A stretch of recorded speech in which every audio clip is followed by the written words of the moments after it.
que savons-nous des chasseurs de fantômes? J'ai récemment rencontré des passionnés, des chasseurs de fantômes. Je parle des dossiers Varco et de Élionnaire, dont vous trouverez les chaînes YouTube dans le lien ici et dans la description. Cette équipe de chasseurs de fantômes explore les lieux chargés d'histoire pour tenter de capter ce que nos yeux ne voient pas. Alors je leur ai proposé une interview sur la chaîne, mais avant de les recevoir sur La Mort Autrement, j'ai eu envie de comprendre et de vous partager ce qui se passe derrière cette pratique qui fascine autant qu'elle peut faire peur. Car finalement, c'est quoi un fantôme? Je me suis demandé, qui sont ces explorateurs de l'invisible et que cherchent-ils vraiment? Qu'est-ce que ça peut nous apprendre sur la mort?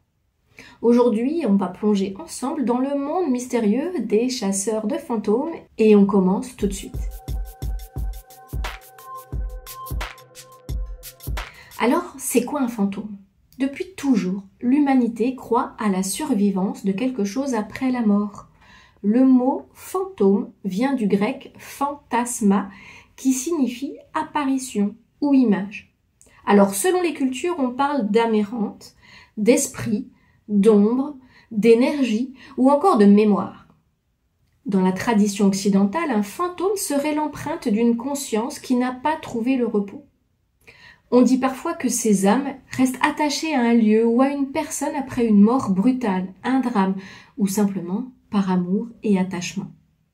Pour d'autres approches, il ne s'agirait pas d'un esprit au sens vivant, mais plutôt d'une trace énergétique, d'une mémoire émotionnelle qui s'est imprimée dans les murs, les objets ou dans les lieux. C'est pour ça que certains endroits sont perçus comme chargés, comme les anciens hôpitaux, les champs de bataille, les prisons, ou certaines maisons où la mort a laissé une empreinte très forte.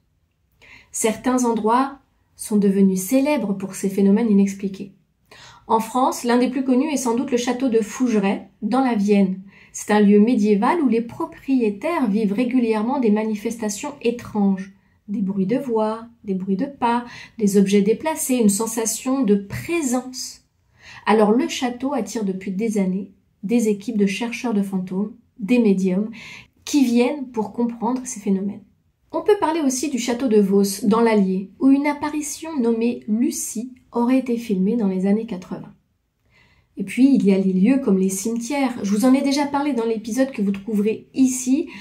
Et on peut parler aussi de maisons abandonnées qui semblent encore habitées.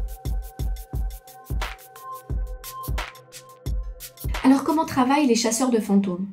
Leur objectif, c'est de recueillir des indices, voire des preuves d'une activité paranormale.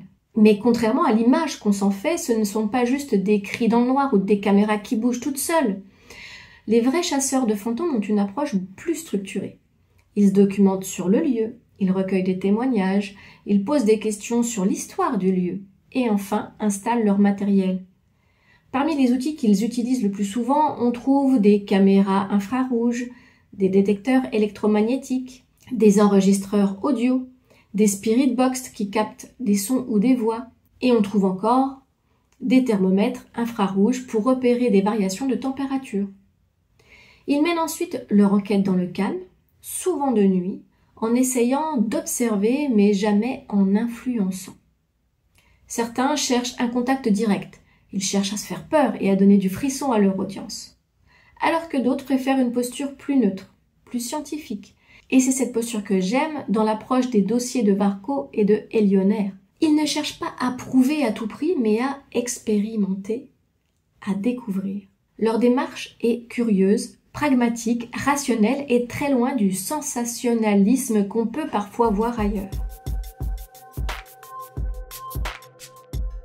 Et la science, qu'en dit-elle? Jusqu'à aujourd'hui, aucune preuve scientifique formelle n'a démontré l'existence de fantômes. Mais cela ne veut pas dire que tout est faux pour autant. Certains phénomènes ont des explications physiques, des champs électromagnétiques, des sons infrabasses que l'oreille ne perçoit pas, mais que le corps ressent, ou encore des jeux de lumière, d'humidité ou d'ombre qui peuvent tromper le cerveau. Les neurosciences montrent aussi que dans certaines conditions, l'isolement, la peur, la fatigue ou un grand stress, notre cerveau peut créer la sensation d'une présence. Et pourtant, certains témoignages, certaines enquêtes restent troublantes. Des voix enregistrées, des objets qui bougent, des phénomènes qui se reproduisent plusieurs fois au même endroit. Alors, Pouvons-nous dire que c'est une illusion? Ou est-ce que c'est de l'énergie? Ou une trace de la conscience? La frontière entre le visible et l'invisible reste toujours aussi floue. Et c'est bien ce flou qui rend ces enquêtes si fascinantes. Il y a des enquêtes qui ne trouvent pas d'explication rationnelle, et cela ouvre le champ de tous les possibles. Et vous savez combien j'aime ouvrir toutes ces perspectives, et vous savez que pour moi, il existe effectivement quelque chose d'autre, qu'on ne peut pas encore expliquer, et qui demande encore à être exploré. Alors pourquoi ça nous passionne autant? Les histoires de fantômes existent depuis que l'humain s'est raconté des histoires. Elles nourrissent nos peurs, mais elles nourrissent aussi notre espoir qu'il y ait quelque chose après. Regarder une enquête paranormale, c'est se confronter à nos propres questions finalement. Et s'il restait quelque chose de nous? Et si la mort n'était pas une fin? Et pour explorer cette question, je vous ramène à l'épisode que j'avais fait qui s'intitule « Et si la mort n'existait pas ?» ici et dans la description. Pour beaucoup de chasseurs de fantômes, cette démarche n'a rien d'effrayant, c'est une quête de sens, une recherche de dialogue entre deux mondes et une exploration vers des dimensions inconnues. Et pour le public, c'est une façon de se reconnecter à ce mystère fondamental qu'on a souvent oublié ou dont on ne veut pas parler, la mort. Les chasseurs de fantômes sont des explorateurs des temps modernes finalement. Ils vont là où on n'ose pas aller voir, où peu de personnes osent se confronter directement à ce qui leur fait peur dans des lieux peu attirants. Ils deviennent donc nos ambassadeurs pour chercher une explication à ce qui nous fait peur et éventuellement détecter la présence de fantômes. Les enquêtes paranormales, chercher un fantôme, c'est peut-être après tout chercher à comprendre ce qui reste de nous quand tout s'arrête. C'est peut-être chercher une explication à ce qui nous fait le plus peur, notre finitude.